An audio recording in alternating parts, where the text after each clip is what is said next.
আৰু আমি হাওৰা ঘাটতো বিজেপিক জিকাম।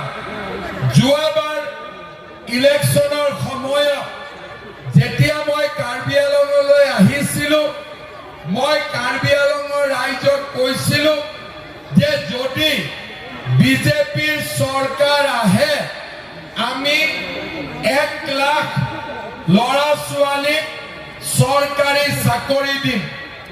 5 বছৰ হ'ল মই কৈছিলোঁ 1 লাখ চাকৰি দিম, কিন্তু মই দিলোঁ 1,65,000 ল'ৰা ছোৱালীক মই চৰকাৰী চাকৰি দিলোঁ। আমাৰ কাৰ্বি আংলঙত বহুতো নিবনুৱা ল'ৰা ছোৱালী আছে, পুলিচ হ'ব খোজে, শিক্ষক হ'ব খোজে, চৰকাৰত চাকৰি কৰিব খোজে। সেইকাৰণে এইবাৰ মই আপোনালোকক কথা দিছোঁ, এইবাৰ যেতিয়া বিজেপিৰ চৰকাৰ হ'ব 1 লাখ নহয়, এইবাৰ আমি 2 লাখ ল'ৰা ছোৱালীক চৰকাৰী চাকৰি দিম। ভাল হ'বনে বেয়া হ'ব? আৰু কোনেও 1 টকাও খাব নোৱাৰিব। অসমৰ চাকৰি আমি ল'ৰা ছোৱালীক দিম। আৰু আপোনালোকে জানি ভাল পাব, আমাৰ ল'ৰা ছোৱালীয়ে মোক কৈ থাকে যে মামা কামাণ্ডোৰ পোষ্ট বঢ়াই দিব। এইবাৰ আমি অসমত নতুনকৈ 2টা কামাণ্ডো বেটেলিয়ন আৰু খুলিব গৈ আছো। আৰু অকল পুলিচতে এপইণ্টমেণ্ট হ'ব 25,000। কিমান হ'ব? 25,000। কিমান হ'ব? 25,000। শিক্ষয়িত্ৰীৰ চাকৰি ওলাব 75,000। কিমান হ'ব? 75,000। 75,000। আৰু টোটেল কিমান ওলাব? টোটেল কিমান দিম চাকৰি? কিমান দিম চাকৰি? 2 লাখ। আগতে কোনবাই ইমান চাকৰি দিব পাৰিছিলে? আগতে কোনবাই দিব পাৰিছিলে? কংগ্ৰেছে দিব পাৰিছিলে? কংগ্ৰেছে কাবাক চাকৰি দিছিলে? কংগ্ৰেছে কি দিয়ে? ধুতি আৰু লুঙি দিয়ে, হয়নে নহয়? সূতা আৰু কম্বল দিয়ে। আৰু বিজেপিয়ে কি দিয়ে? চৰকাৰী চাকৰি, অৰুণোদয়, হয়নে নহয়? এটা কথা মোক কওক, হাওৰা ঘাটত মই আহিছিলোঁ মহিলা উদ্যমিতাত 10,000 টকা দিবৰ কাৰণে। কোনে কোনে 10,000 পাইছিলে? হাত দাঙক। বঢ়িয়া। অকল 10,000 পাইছিলে নে লগত আৰু 9,000 পাইছিলে? 10,000 পালে, 9,000 লাগে। পালে আৰু লাগিব নেকি? আৰু লাগিব নেকি? 10,000 পালো, 9,000 পালো। যিবিলাকে পোৱা নাই তাৰো মই তাবিজ দি আছো এতিয়া, ঠিক আছে? এতিয়া লগত কওক, 10,000 9,000 পালো, আৰু লাগিব নেকি? পাক্কা লাগিব।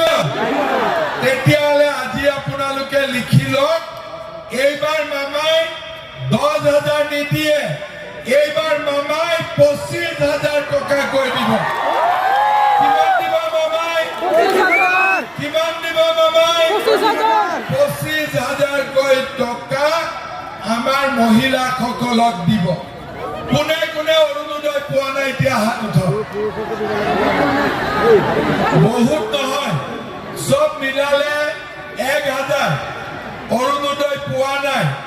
কিন্তু লুমসিঙৰ হাতত মই 1,000 নহয়, নতুনকৈ 10,000 অৰুণোদয় দি কৈ যাম। হৈ যাব? আমাক 10,000 নালাগে, 10,000 মানুহে নাই, 2-3,000 পালে হৈ যায়। কিন্তু এই ল'ৰাবিলাকে আকৌ বিয়া পাতিব নহয়, বোৱাৰী আহিব। সেইকাৰণে 10,000 অৰুণোদয় দি থৈ যাম। হ'ব? কি দিলো? 2 লাখ চাকৰি মহিলাসকলক 10,000 নহয় এইবাৰ 25,000 আৰু হাওৰা ঘাটত নতুন কৰি 10,000 মহিলাক অৰুণোদয় ভাল হ'ব নে বেয়া হ'ব? পাক্কা ভাল হ'ব? কংগ্ৰেছে দিব পাৰিব 25,000 কৰি? একটা মনৰ পৰা কওকচোন, কংগ্ৰেছে 25,000 দিব পাৰিব? কংগ্ৰেছে পাৰিব? কংগ্ৰেছে কি দিব পাৰে? ধুতি আৰু লুঙি, হয়নে নহয়? সেইকাৰণে মই মিটিঙত মাজে মাজে কওঁ যে কংগ্ৰেছে হাতৰ চিনটো বাদ দিব লাগে আৰু ইলেকশ্যনত কংগ্ৰেছে কি চিন ল'ব লাগে? লুঙিৰ চিন ল'ব লাগে, হয়নে নহয়? এতিয়া ৰেচন কাৰ্ড কাৰ কাৰ আছে হাত দাঙকচোন। চবৰ আছে, কাৰ কাৰ নাই হাত দাঙক। কিমান 200-300 ৰেচন কাৰ্ড নাই হৈ যাব। এতিয়া ৰেচন কাৰ্ডত আমি কি পাওঁ? চাউল পাওঁ, পাওঁ নে নাপাওঁ? চাউল 100 টকাৰ দালি পাওঁ নে নাপাওঁ? নিমখ পাওঁ নে নাপাওঁ? চেনি পাওঁ নে নাপাওঁ? এতিয়া কি লাগিব আমাক? এতিয়া কি লাগিব? এতিয়া লগত আৰু কি লাগিব? ডাঙৰ কৰিব। এতিয়া আমাক দালি পালো, চেনি পালো, নিমখ পালো, চাউল পালো। এইবাৰ মামাই মিঠাতেলৰ লগত লগাই দিব। হ'ব? তেতিয়াহ'লে আপোনালোকে চাওক, বিজেপিৰ চৰকাৰ আহিলে ল'ৰা ছোৱালীয়ে চাকৰি পালে, মহিলাই 25,000 টকা পালে, 1250 টকা মাহত অৰুণোদয় পালে আৰু দালি, চাউল, চেনি, তেল ঘৰ চলাবৰ কাৰণে কোনো কষ্ট নাই। কিন্তু আৰু এটা কষ্ট আছে। আমাৰ মহিলা পুৰুষসকলৰ এটা ডাঙৰ কষ্ট কি যে ল'ৰা ছোৱালীক পঢ়াওঁতে বহুত টকা খৰচ কৰিব লাগে, হয়নে নহয়? কোনোবা হোষ্টেলত গৈছে, হোষ্টেলৰ ফিজ দিব লাগে, এডমিশ্যনৰ ফিজ দিব লাগে, কলেজত টকা দিব লাগে। যদিও আমি নিযুত মইনা আৰু নিযুত বাবু দিছো, তথাপিতো দেউতাক মাকে পকেটৰ পৰা টকা খৰচ কৰিব লাগে। এইবাৰ বিজেপি চৰকাৰ আহিলে কোনো মানুহে নিজৰ ল'ৰা ছোৱালীৰ পঢ়াৰ কাৰণে খৰচ কৰিব নালাগে, পুৰা খৰচ মামাই দিব। হ'ব? পুৰা খৰচ, পেইনৰ পৰা কাগজলৈ যিমান খৰচ আছে মামাই দিব। দেউতাক মাকে চিন্তা কৰিব নালাগে। ভাল হ'ব নে বেয়া হ'ব? ভাল হ'ব নে বেয়া হ'ব? তাৰমানে চাকৰি 2,25,000 টকা, 10,000 নতুন অৰুণোদয়, মাহত 1,250 টকা, লগতে চাউল, দালি, তেল, চেনি, নিমখ আৰু ল'ৰা ছোৱালীৰ পঢ়াৰ পুৰা দায়িত্ব। ভাল হ'ব নে বেয়া হ'ব? মহিলাসকলৰ শান্তি হ'ব নে নহ'ব? চিন্তা কমিব নে নকমিব? আমি কাক ভোট দিব লাগিব? আমি কাক ইলেকশ্যনত জিকাব লাগিব? কংগ্ৰেছে 25,000 টকা দিব পাৰিব নেকি? কংগ্ৰেছে 2 লাখ ল'ৰা ছোৱালীক চাকৰি দিব পাৰিব নেকি? কংগ্ৰেছে আমাক ল'ৰা ছোৱালীৰ পঢ়াৰ খৰচ দিব পাৰিব নেকি? কংগ্ৰেছে আমাক চাউল, দালি, তেল, নিমখ, চেনি আৰু আমাক মিঠাতেল দিব পাৰিব নেকি? নোৱাৰে। এতিয়া ডেকা ল'ৰা ছোৱালীখিনিৰ কাৰণেও মই এটা নতুন স্কিম দিব খুজিছো। চবে ভাল কৰি শুনি ল'ব। চাকৰিটো চবে নাপাব আৰু বহুতে ব্যৱসায় কৰিব খোজে কিন্তু পইচা নাই ক'ৰ পৰা বিজনেছ কৰিব যোৱাবাৰ আমি এটা স্কিম আনিছিলো মুখ্যমন্ত্ৰী আত্মনিৰ্ভৰ অসম আঁচনি তাতে আমি কি দিওঁ 1 লাখ ল'ৰা ছোৱালীক আমি 2 লাখকৈ টকা দিওঁ বেংকত ঘূৰাই দিব নালাগে সুদ দিব নালাগে মাত্ৰ 2 লাখ টকাৰে ব্যৱসায় কৰিব লাগে কাকো ঘূৰাই দিব নালাগে একবাৰতে মামাই দি দিয়ে ঠিক আছে যোৱাবাৰ আমি কিমানক দিছিলো 1 লাখ ল'ৰা ছোৱালীক দিছিলো এইবাৰ আমি কিমানক দিম 10 লাখ ল'ৰা ছোৱালীক দিম কিমানক দিম 10 লাখ হাওৰা ঘাটত কিমানে পাব যোৱাবাৰ পাইছিল 1000 এইবাৰ কিমান ল'ৰা ছোৱালীয়ে পাব আন্দাজ কৰক এইবাৰ আমি হাওৰা ঘাটত দিম 10,000 ল'ৰা ছোৱালীক দিম তাৰ মানে ব্যৱসায় কৰাই ব্যৱসায় কৰক চাকৰি কৰাই চাকৰি কৰক পঢ়াই পঢ়ক আৰু মহিলাসকলে 25,000 টকাকৈ লৈ আনন্দৰে ব্যৱসায় কৰক এনেকুৱা কাম আগতে কোনবাই কৰিব পাৰিছে আগতে কোনবাই পাৰিছে আগতে কোনবা চৰকাৰে ৰাইজৰ কাৰণে ইমান কাম কৰিছে কোনেও কৰা নাই মামাই ল'ৰা ছোৱালী কি শিকায় ডাক্তৰ ইঞ্জিনিয়াৰ হওক বিজনেছ কৰ পুলিচ হওক চাকৰি কৰ মহিলাসকলক কি শিকায় যে লাখপতি বাইদেউ হ'ব লাগে আৰু আমাৰ কাঠাৰে কি শিকায় আন্দোলন কৰিব হয়নে নহয় কাঠাৰে শিকায় আন্দোলন কৰিব মামাই শিকায় ডাক্তৰ ইঞ্জিনিয়াৰ হ'ব হয়নে নহয় কংগ্ৰেছে কি শিকায় কংগ্ৰেছে শিকায় ধুতি লুঙি ল'ব মামাই শিকায় অৰুণোদয় ল'ব হয়নে নহয় কাক ভোট দিব লাগিব কাক ভোট দিব লাগিব হাওৰা ঘাটত ৰাইজে এটা কথা মনত ৰাখিব আমাৰ হাওৰা ঘাট বিভিন্ন জাতি জনজাতি আমি একেলগে থাকো কাৰ্বি বড়ো অসমীয়া বঙালী হিন্দী ভাষী গোৰ্খা আমি ইয়াতে সকলো একেলগে থাকো মিলা প্ৰীতিৰে থাকো সম্প্ৰীতিৰে থাকো শান্তিৰে থাকো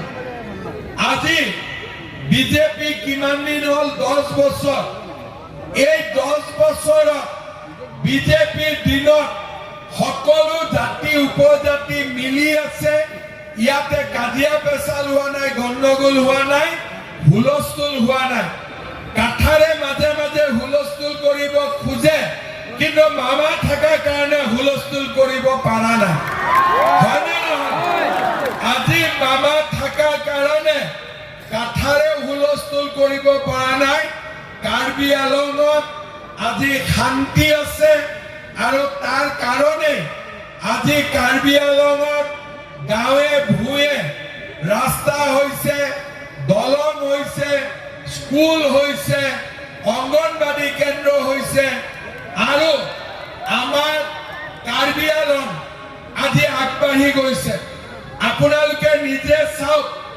হাওৰা ঘাটৰ পৰা আজি হামৰেনলৈকে অসমমালা ৰাস্তা হৈছে হোজাই হৈ এই কাম কোনে কৰিছে এই ৰাস্তা কোনে বনাইছে আজি কংগ্ৰেছৰ দিনত কাৰ্বি আলঙত ইমান ডাঙৰ ৰাস্তা হৈছিলে নেকি কেইদিনমান আগতে মই ডিমা হাছাওত এজন ডক্টৰ পাইছিলো সেই ডক্টৰজনে মোক ক'লে যে মই হাওৰা ঘাটত চাকৰি কৰো মই বোলো আপুনি ইমান দূৰত আছে কেনেকে যায় বোলে আপুনি ইমান ডাঙৰ ৰাস্তা বনাই দিলে মোক যাওঁতে মাত্ৰ 1 ঘণ্টা সময় লাগে আজি ইমান ডাঙৰ ৰাস্তা কংগ্ৰেছৰ দিনত কেতিয়াবা বনাব পাৰিছিলে নেকি আজি গাঁৱে ভূঞে আমাৰ ৰাস্তা হৈছে উন্নতি হৈছে আৰু আমাৰ উন্নতি হ'ব লাগিব। এতিয়া মই অলপ আগতে ইয়াত যেতিয়া মই আহিছিলোঁ মোক লুমচিং তেৰঙে কৈছিলে যে আমাৰ লাংহিং তাত কলেজ আছে, কলেজৰ বিল্ডিংটো ধুনীয়াকৈ বনাই দিব লাগে। লাগে নে নালাগে? মই আজিয়ে ক'লো তাতে ধুনীয়াকৈ কলেজৰ বিল্ডিং বনাবৰ কাৰণে মই 10 কোটি টকা আগবঢ়াম। কিমান টকা দিম? 10 কোটি। তাৰ পিছত মোক লুমচিঙে ক'লে যে আমাৰ লংকাম তেৰং অডিটৰিয়াম লাগে। ক'ত লাগে? দকমকা টাউনত লাগে। আমি দকমকা টাউনত 101,000 মানুহ বহিব পৰা এটা ধুনীয়া অডিটৰিয়াম, এয়াৰ কণ্ডিশ্যন অডিটৰিয়াম বনাই দিম। Air condition auditorium Dokmoka town. তাৰ পিছত মোক ক'লে DSC road from Longlaksu to Borpung. ইমান ডাঙৰ ৰাস্তা, কিমান কিলোমিটাৰ এইটো ৰাস্তা? 25 কিলোমিটাৰ। হয়নে নহয়? ক'লৈকে ক'ৰ পৰা ৰবা ক'লে লুমচিং লাংলাকছু টু বৰপুং 25 কিলোমিটাৰ ৰাস্তা মই বনাই দিম ধুনীয়া কৰি। হ'ব? ধুনীয়াকৈ ৰাস্তা বনাই দিম। তাৰ পিছত আমাৰ ইয়াতে আকৌ DSC ৰোডৰ পৰা Donghak to Kulibagan for a length of 28 kilometre. এই ৰাস্তাও মই বনাই দিম ধুনীয়া কৰি। হ'ব? তাৰ পিছত আমাক ইয়াতে কি লাগে? আকৌ construction of DSC road from Rachi Jinja Aklam Dokmoka to Bhelowghat. ইয়াতো আমাক কি লাগে? আঞ্জত পানী আৰু ইয়াতে আমাক RCC দলং লাগিব। আকৌ DSC ৰোডৰ পৰা DSC ৰোড কঠালগুৰি টু লাংভুটাং না কি হ'ব? লাংভুটাং কি হ'ব? লাংভুটুম ভায়া খৰচিং আথৈ ফৰ 25 কিলোমিটাৰ। তাৰ পিছত হাওড়াঘাট টাউনত আমাক অডিটৰিয়াম লাগে। হাওড়াঘাট town via Jamuna Gaon connecting to national highway Dabka 20 kilometre ৰাস্তা লাগে। লাগে নেকি? লাগে। ক'ৰ পৰা লাগিব? হাওড়াঘাট town via Jamuna Gaon connecting to national highway at Dabka. হয়নে নহয়? তাৰ পিছত লাগিব আমাক ফুলনিত এটা অডিটৰিয়াম লাগিব। হয়নে নহয়? তাৰ পিছত আমাক কি লাগিব? ব্লেকটপ ৰোড লাগিব তাৰাবাসা টু বৰবিল। আৰু আমাক ব্লেকটপ ৰোড লাগিব ফুলনি বজাৰ টু বৰবিল। হয়নে? এই গোটেই ৰাস্তাবিলাক আপোনালোকক মামাই কৰি দিব।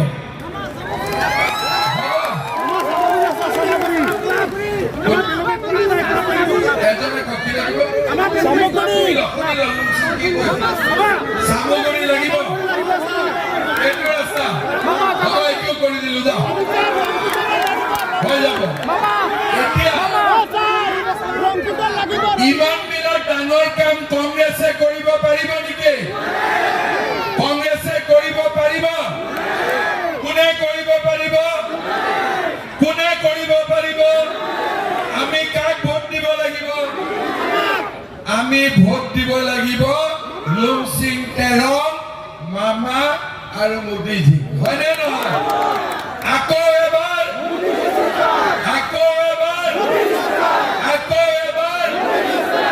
হাওড়া ঘাটত আমি লুমচিং তেৰণক হায়েষ্ট ভোটত জিকাব পাৰিম নে নোৱাৰিম? ডিফুতকৈ বেছি ভোটত জিকাব পাৰিম? বোকাজানতকৈ বেছি ভোটত জিকাব পাৰিম? পাক্কা পাৰিম? ৰংঘেঙতকৈ বেছি ভোটত জিকাব পাৰিম?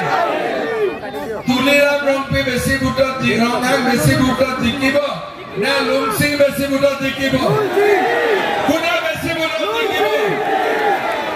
তুলিৰাম ৰংঘেঙৰ সিঙতকৈ লুংচিঙক বেছি ভোটত জিকাব লাগিব পাৰিম নে নোৱাৰিম পাক্কা পাৰিম 100% পাৰিম মোৰ মতেদিতো পাৰিম হয় নে নহয় মই এতিয়া ৰাস্তাত শুনিছো পাৰিম নে নোৱাৰিম এফালে ৰাস্তা পাৰিম নে নোৱাৰিম একদম আৰু আপোনালোক নিশ্চিত থাকিব ইলেকশ্যনত বিজেপিক জিকাই দিয়ক মই যিমান কথা কৈছো গোটেইবোৰ কৰি দিম তাতকৈ ডাঙৰ কথা বিজেপি থাকিলে কাৰ্বি আলঙত শান্তি থাকিব বিজেপি থাকিলে কাৰ্বি আলঙত শান্তি থাকিব আৰু বিজেপি নাহিলে কংগ্ৰেছ আৰু কাঠাৰে মিলি কাৰ্বি আলং জাবৰা কৰি দিব আকৌ আগৰ দৰে কাজিয়া পেচাল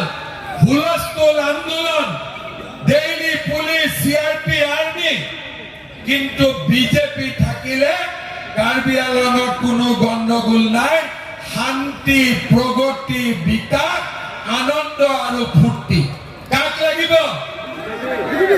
লাগিব আমাক শান্তি লাগিব নে নালাগে সকলোৱে মিলি জুলি থাকিব লাগিব নে নালাগিব সদায় মনত ৰাখিব শান্তি আমাক লাগিবই শান্তি নহলে ল'ৰা ছোৱালী কেতিয়াও পঢ়া শুনা কৰিব নোৱাৰে সকলো মিলি জুলি থাকিব লাগিব নে নালাগিব যেতিয়া সকলো আমি মিলি জুলি থাকিম কাৰ্বি আলং আগবাঢ়ি যাব আৰু এই কাম কোনে কৰিব পাৰিব অকল বিজেপিয়ে কৰিব পাৰিব আন কোনেও এই কাম কৰিব নোৱাৰে সকলোৱে কাজিয়া লগাব আমি মানুহৰ মাজত একতা আনিম সমন্বয় আনিম আমি একেলগে কাৰ্বি আলঙত শান্তিৰে বাস কৰিম তাৰ বাবে আমি কাক ভোট দিব লাগিব আমি কাক জিকাব লাগিব লুমচিং তেৰঙক আমি জিকাব লাগিব কি চিনত ভোট দিব লাগিব সকলোৱে ক'ব কি চিনত ভোট দিব লাগিব পদুম ফুলৰ ছবিত ভোট দিব লাগিব আৰু আমি লুমচিং তেৰঙক জিকাব লাগিব চবে জিকাব আকৌ এবাৰ আনিব মোদীৰ চৰকাৰ মামাৰ চৰকাৰ আনিব পাক্কা আনিব তেতিয়াহ'লে মোৰ লগত সকলোৱে ক'ব ভাৰত মাতা কে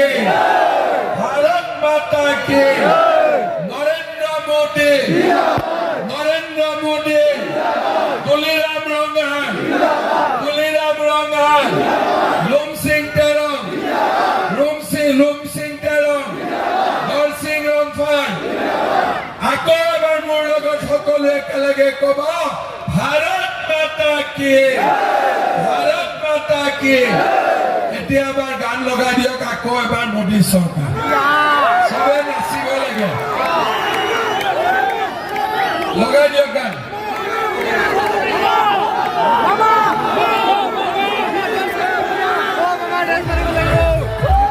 তার একটা সিস্টেম আছে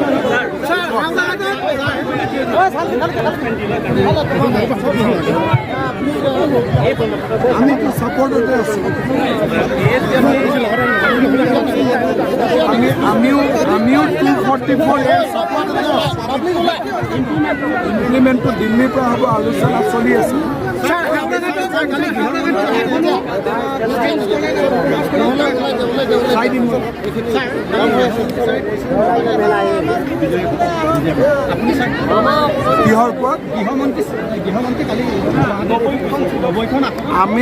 মইতো ভাবোঁ যে এইবাৰ অভিলেখ ভোটত জিকিব 90টো প্লাছ হ'বই বিজেপিয়ে বহুত ভাল ৰিজাল্ট কৰিব এইবাৰ আমি আগতে ভাবিব নোৱাৰা ৰিজাল্ট কৰিব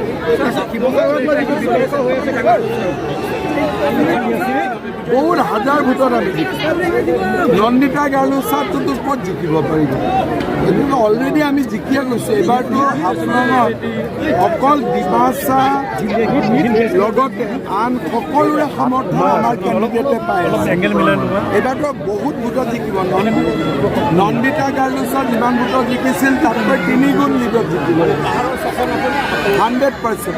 শিৱসাগৰৰ কেণ্ডিডেট হৈছে তাত এজিপি আৰু বিজেপি দুয়োটাই থকালৈ বিতৰ্ক মই আপোনালোকক এটা কথাই কওঁ যে মানুহে ইলেকশ্যন খেলিব লাগে কিমান ৰাস্তা ঘাট কৰিলোঁ কিমান স্কুল কলেজ কৰিলোঁ অখিল গগৈ ইলেকশ্যন খেলিব খুজিছে খালি কুশল দুৱাৰীক গালি পাৰি তাৰমানে তেওঁ এটা নিগেটিভ ভোট ল'ব চেষ্টা কৰি আছে MLA অখিল গগৈ আছে MLA কুশল দুৱাৰী নাই আলোচনা হ'ব লাগে অখিল গগৈৰ ওপৰত যে তেওঁ কিমান কাম কৰিল আজি ডিব্ৰুগড় কিমান আগুৱাই গ'ল যোৰহাট কিমান আগুৱাই গ'ল লখিমপুৰ কিমান আগুৱাই গ'ল শিৱসাগৰত আজি কিয় আগুৱাই নগ'ল অখিল গগৈৰ নিগেটিভ পলিটিক্সৰ কাৰণে আজি শিৱসাগৰ পিছ পৰি গ'ল তেওঁ এবাৰ ইলেকশ্যনত এটা নতুন নিয়ম আৰম্ভ কৰিছে যে প্ৰতিদ্বন্দ্বী প্ৰাৰ্থীজনক বেয়া বেয়া কথা কৈ আক্ৰমণ কৰক অসমৰ ইলেকশ্যনত এইবিলাক নিয়ম নাছিল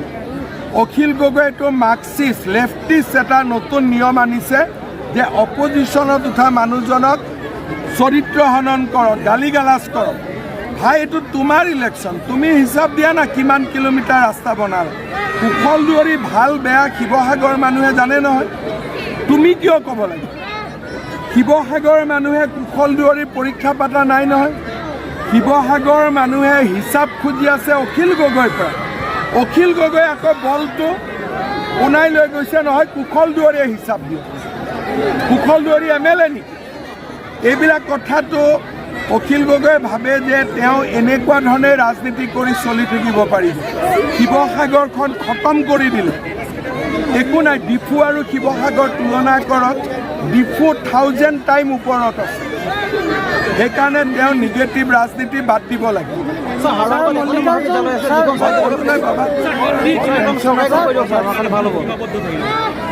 বিজেপি কংগ্ৰেছে 15-16খন চিট পাব